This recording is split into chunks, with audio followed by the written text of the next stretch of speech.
Akalar, men tepada videoni ko'rdinglar. Bu albatta propanda portlagan. Propan bilasizlar, jiddiy gaz. U havoga ko'tarilib ketmaydi, pastga yoyiladi. Unda utechka bo'lgan, akamiz bilmaganlari mashinalarda pastdan gaz chiqib turgan.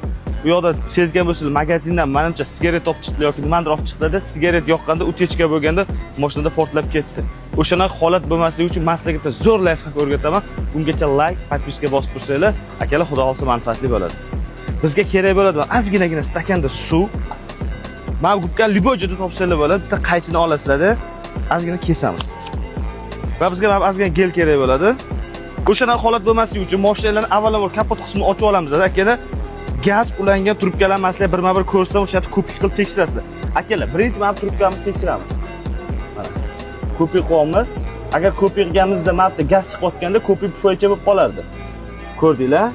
Demak, bu yoqda yo'q. Va mana utechkalarni tekshiramiz. Mana bu yoqda yo'q. Oson narsa akalar. Motor qismida xudo xolasa utechka yo'q, hamma yo'q, ideal ishlayapti.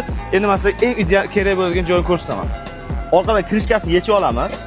Ko'rasizlar akalar, orqa qismini ochganlarda ikkita trubka bor. Shu ikkita trubkaga ham ko'pigimizni tegirib ko'ramiz.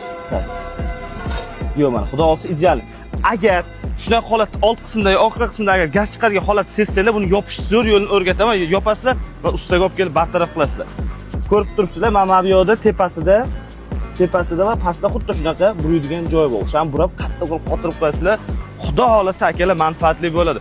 Akalar, videomiz yoqqan bo'lsa, manfaatli bo'lgan bo'lsa, yo'qotib qo'ymaslik uchun saqlayot knopkasini bosib qo'yinglar va eng yaqin gazdan qo'rqadigan og'ayninglar, tanishinglar, shunga o'xshagan tanishlarga shunday jo'natib qo'yinglar. Biz sizlar uchun doim xavfsizligingiz uchun yaxshi narsalarni ko'rsatib boramiz akalar.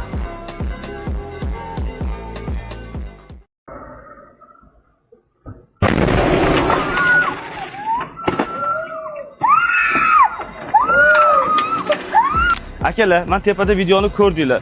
Bu albatta propanda portlagan. Propan bilasizlar, jiddiy gaz. U havoga ko'tarilib ketmaydi, pastga yoyiladi. Unda utechka bo'lgan, akamiz bilmaganlari mashinalarda pastdan gaz chiqib turgan. Bu yoqda sezgan bo'lsangiz, magazindan menimcha sigaret olib chiqdi yoki nimadir olib chiqdi-da, sigaret yoqqanda utechka bo'lganda mashinada portlab ketdi. O'shanaqa holat bo'lmasligi uchun men sizlarga zo'r layfhak o'rgataman. Bungacha like, podpiska bosib tursanglar, akalar xudo xolsa manfaatli bo'ladi. Bizga kerak bo'ladi ozginagina stakanda suv. Mana gubkani любой joyda topsanglar bo'ladi. Bitta qaychini olasizlar-da, ozgina kesamiz.